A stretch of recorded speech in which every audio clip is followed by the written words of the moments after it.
Now let's move over to the South, and we're in Delta State, where the National Agency for Food, Drug Administration and Control, talking about NAFDAC, says that it's committed to ridding the country of fake drugs.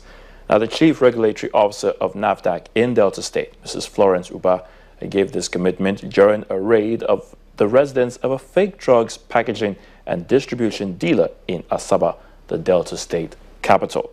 Now, the suspect, who is said to have imported the fake drugs from an undisclosed company in faraway India, packages and then redistributes them to some parts of Kano State, particularly in Sabongeri.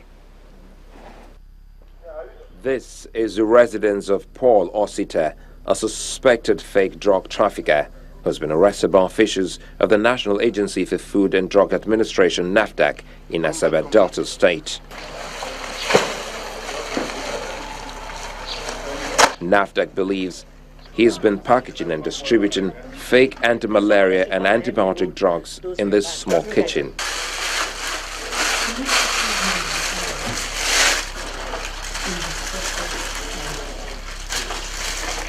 The agency also searched other flats within the premises.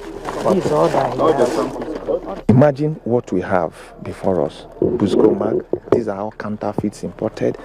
And the one that is mind-boggling is the anti-malaria. You know, NAFDAC, we came up with this scratch, this mass mobile authentication service. Okay, why we did it is that when you find this panel on the product, you scratch, you send it to a particular number.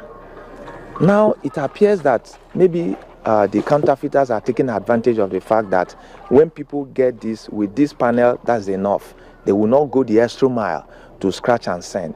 We are calling on members of the public. It's not enough for you to buy the drug with the panel on it. Go the extra mile by scratching and sending it to the number that is indicated. If there's no response, don't buy. The National Agency for Food and Drug Administration says the agency will continue to work to free the nation of fake and substandard drugs to ensure Nigerians have a healthy and safe environment. Baba, bring that back. Bring that back there.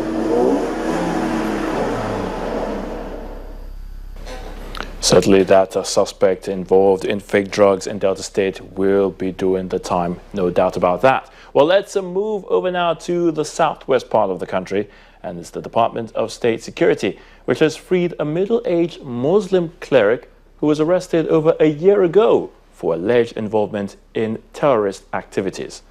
35-year-old Abdul Ghani Ibrahim was in the custody of the Ogun State chapter of the DSS for over 12 months following his arrest in July of 2014.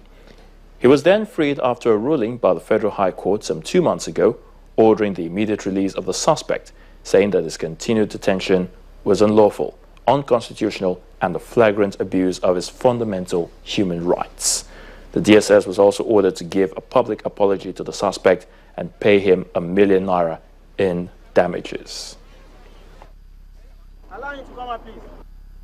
For you to judge the administration of criminal justice of any country, or the justice system in any country, you have to look at the prisons, or the detentions, or the security agents. How do they treat the citizens? How do they treat those who are perceived to be the lowest of the low?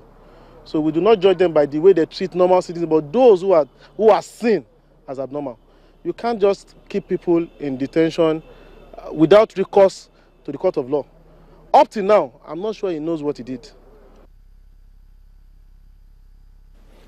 Well, at least he can now heave a sigh of relief and move on with life. And so on that note, we come to the end of News Across Nigeria. Thank you so much for being a part of it. We'll do this again same time tomorrow. Until then, have a pleasant day. I'm Ayotunde Balogun.